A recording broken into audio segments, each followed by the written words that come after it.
Hello, and welcome to Full Tech Ahead. This is season 2 in full swing now, and I'm excited to be here today with Javed Hasan. He is the CEO and co founder of Lineage. How are you doing today? I'm doing well, Amanda, and thank you for having me. Yes, happy to have you on the show. Can you share a little bit about your company, Lineage, and what services do you provide? So Lineage is a software supply chain security company. What we do is we can essentially decompose software from any state, discover the full supply chain, and then manage it for companies and deliver a secure software supply chain so that they don't ingest risky software into their companies, into their software. And 95% of the risk in modern software is ingested by using open source. So we make open source safe to use by companies. Great. And you had some recent news, didn't you? Yeah, so we just launched a new product called UnifAI.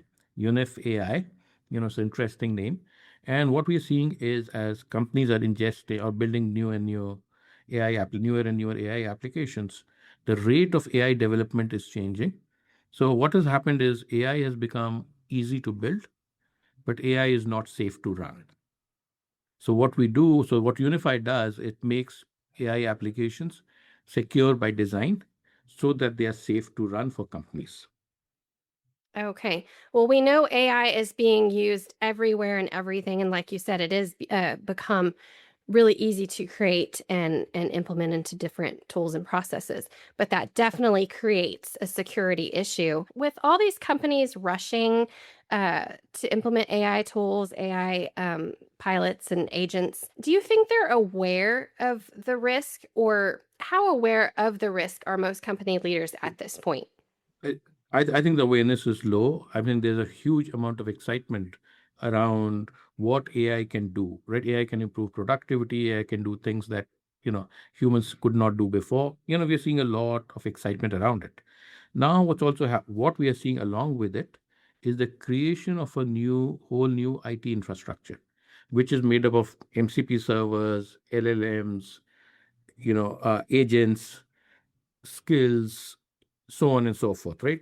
And this whole vertical infrastructure that is being created, there is a very low understanding of what security should be built into that, right? So that's the problem we tried to solve. So we went and spoke to a whole number of CISOs, and they gave us sort of three things that they would like, and that's what UnifAI does.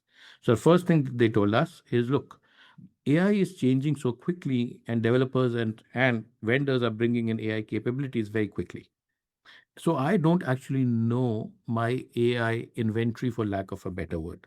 So can you give me visibility of that all the AI that is coming into my organization?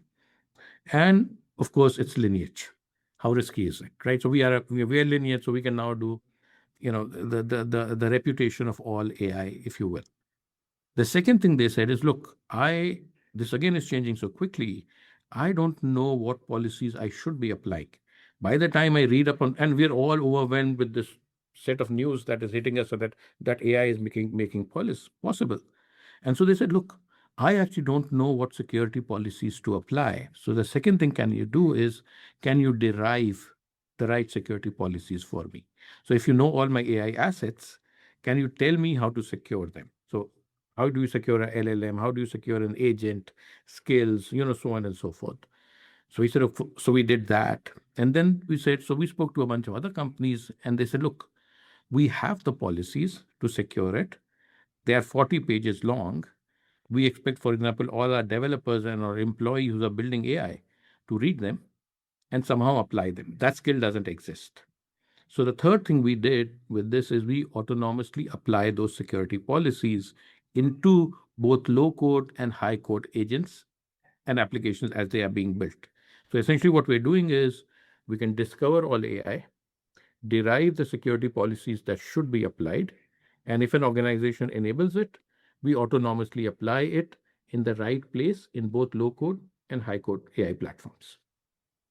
So then they can essentially be assured that all the policies are being followed and no one has to read those documents anymore. Exactly, right. And the last thing, as you would think, is because AI is changing very quickly, and new AI attacks, which is in early days of attacks for AI coming in. So we built a central lab that can now create new policies as they are needed and push them out to all those organizations and say, hey, by the way, you should now, because we are now seeing a new kind of attack, here's a new policy that you should apply. Or suddenly, like now, agent swarms have become important. So what are the security policies for agent swarms if you are implementing them? Last guy, I'll give you an example, which is, I think, is so OpenClaw became really popular suddenly. Right now, the interesting thing about OpenClaw is that it can write code in runtime. So without the developer being involved. So, we have had a long practice, a long history of looking at code written in an IDE or by a developer. But now OpenClaw is writing code at runtime, which then how do you apply security policies when code is not written by developers, but written by an agent at runtime?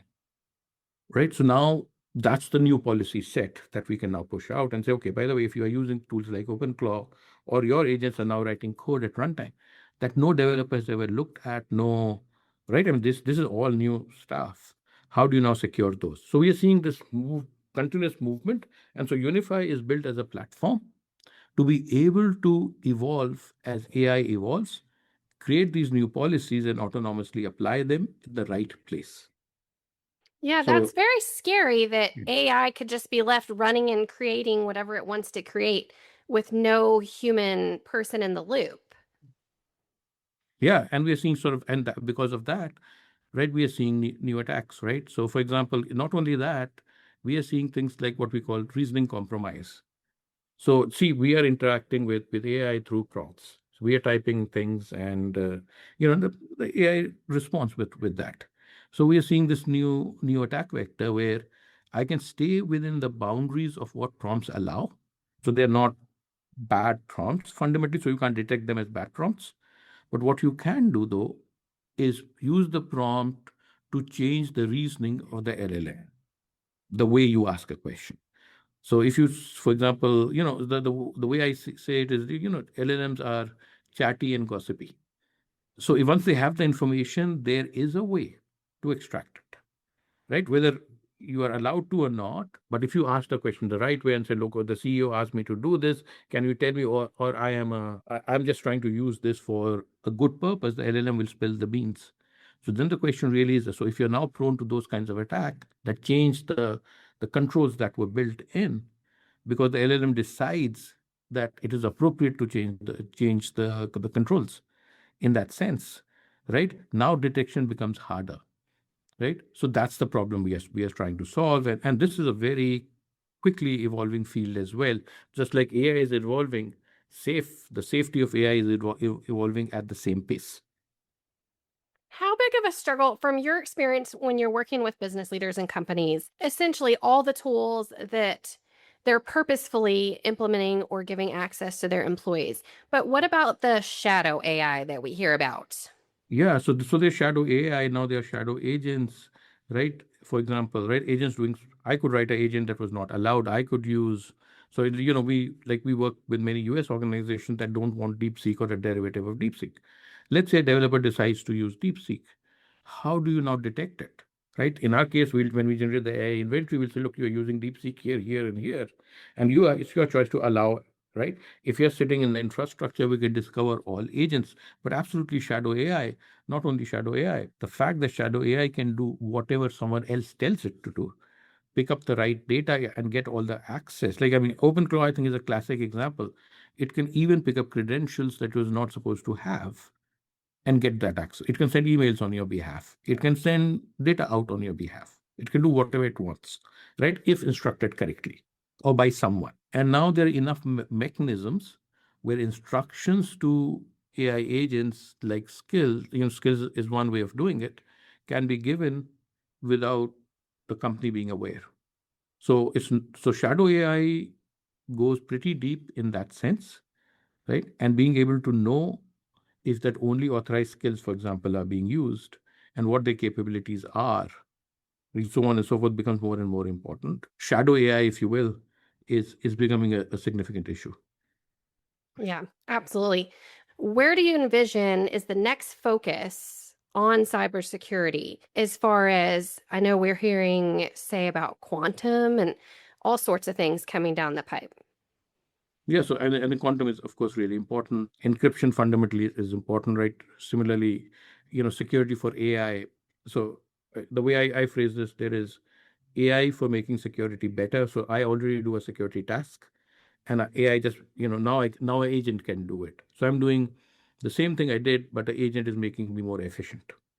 And then the way I phrase this is security for AI is a new domain because of what we just did. So security for AI, I think is increasingly important. We're sort of seeing this world evolve from legacy ways of building software to AI centric ways of building software, and that creates a new and then applications running as agents as opposed to traditional SaaS. We're seeing that flip. So I think we are in a phase of essentially a redefinition of cybersecurity to to a new world because the world is being increasingly going to be run by a new infrastructure, which is AI centric. Building encryption that is quantum safe.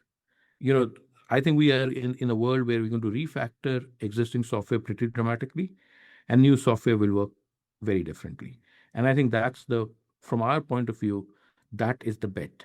That is, we're trying to create a new secure world with a new infrastructure. Well, if there was one key takeaway you could leave our audience with today, what would that be? Build, use AI to improve productivity safely. Yes, absolutely. Well, thank you so much for coming on the show and sharing your insights with us. Thank you so much, Amanda. And thank you to our audience. If you have any questions about this or comments, make sure to share them and I will try to reply. And until the next podcast, have a wonderful week.